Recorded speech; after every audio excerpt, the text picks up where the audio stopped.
పాండవులు ఏడుస్తున్నా కృష్ణుడు ఎందుకు డాన్స్ వేశాడో మీకు తెలుసా?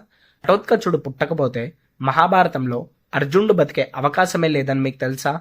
అది తెలియాలి అంటే ఈ వీడియో చివరిదాకా చూడండి. హిడింబకి భీముడికి ఘటోత్కచుడు పుడతాడు. కర్ణుడు అర్జునుడిని చంపడానికి శక్తి అస్త్రాన్ని ఉంచుతాడు. ఘటోత్కచుడు మహాభారత యుద్ధంలో ఒక సుడిగాలినే సృష్టిస్తాడు.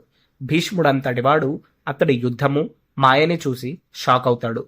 ఇంకొకసారి యుద్ధంలో ఘటోత్కచుడు కర్ణుడి వెంబడి పడతాడు. కర్ణుడు అతడు చంపేస్తాడేమో అని భయం వేసి పారిపోతాడు. కానీ పారిపోతున్న సమయంలో అతడి దగ్గర శక్తి అస్త్రం ఉంది అని గుర్తొచ్చి అతడి ప్రాణం ముఖ్యమని ఘటోత్కచుడి మీద శక్తి అస్త్రాన్ని వేస్తాడు.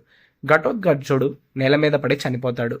అప్పుడు కృష్ణుడు డాన్స్ చేసినంత పని చేస్తాడు. ఎందుకంటే ఆ అస్త్రాన్ని అర్జునుడిని చంపడానికి ఉంచాడు. కానీ ఇప్పుడు ఆ అస్త్రం లేదు కాబట్టి అర్జునుడు బతుకుతాడు. అర్జునుడు బతికితే కురుక్షేత్ర యుద్ధం గెలిచి ధర్మ సంస్థాపన జరుగుతుంది.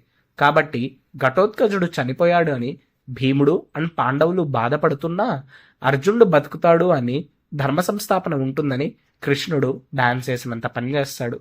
మరి అలాంటి ఘటోత్కచుడు పుట్టాలి అంటే హిడింబా అండ్ భీముడు కలవాలి. జై శ్రీకృష్ణ.